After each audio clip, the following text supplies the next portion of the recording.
Bonjour. Bonjour monsieur, Buderus, c'est pour l'entretien de votre chaudière. Entrez. Merci. Ceci c'est donc une chaudière condensation Mural Buderus. Ici on va faire l'entretien qui consiste à nettoyer le brûleur, nettoyer l'échangeur, contrôler le vase expansion, contrôler la pression dans l'installation et nettoyer le siphon.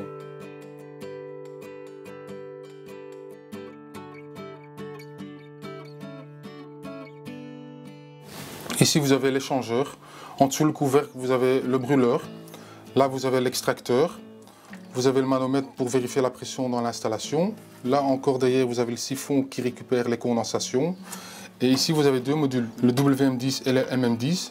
Le WM10 gère la bouteille casse-pression et le circuit direct à l'étage pour les radiateurs, et le MM10 gère le chauffage sol au rez-de-chaussée. Là je vais enlever l'extracteur pour arriver à la partie du brûleur. Et là vous avez la partie du brûleur. Ceci on enlève, c'est le joint du brûleur. Donc ceci c'est le brûleur même. Et là vous avez l'échangeur qu'il faut nettoyer à l'intérieur. Donc là vous avez l'ionisation et là vous avez la bougie d'allumage qui sert à allumer le brûleur, et ceci tient le brûleur allumé. Avant d'enlever le couvercle et nettoyer le siphon, on va rincer l'échangeur à l'eau.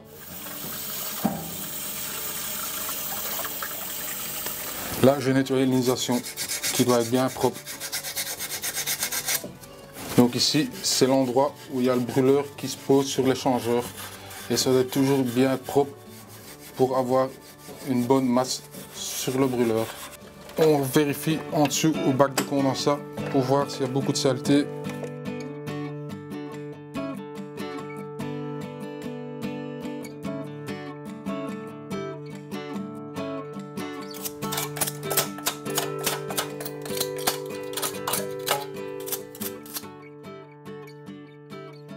La 23 voies sert à switcher entre l'eau chaude et circuit chauffage. Il faut vérifier si la 23 voies à l'intérieur, elle revient encore facilement, ce qui est ici le cas. Donc ceci c'est bon. Et après ça, on enlève le siphon et on le nettoie.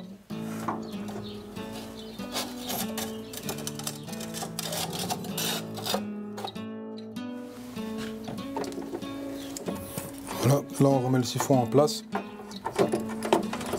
Et après, on remet le couvercle des condensats. Il faut toujours bien vérifier le joint.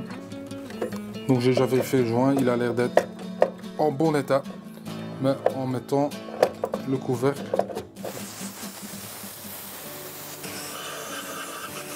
maintenant on va nettoyer les côtés, la surface du brûleur pour faire un bon contact avec l'échangeur. Toujours à ce côté-là, l'endroit où il y a l'ionisation.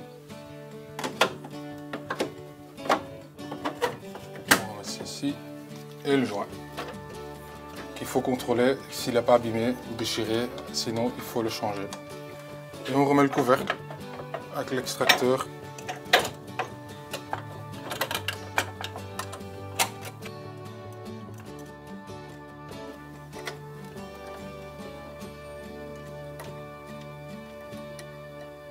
Voilà, la chaudière nous va assembler. Donc là je vais fermer une partie de l'installation pour vérifier le vase et le filtre à bout.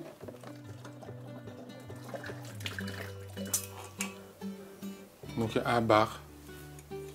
Donc si le montant 1,3, 1,4 c'est assez. Dans ce cas-ci, maintenant il faut remplir 1,5 bar. Maintenant on va vérifier la pression statique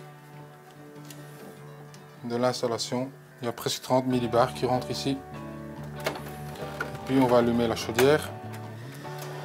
On va la faire tourner pour voir ce qui reste en pression quand elle tourne en pleine charge. Chaudière qui a été placée en C13, donc qui prend l'air dehors et pas dans la pièce. On remet la coiffe. On va vérifier les fumées. On va mettre l'appareil qui mesure le CO2 dans la partie ici et l'air frais qui est une autre sonde qu'on va mettre à côté.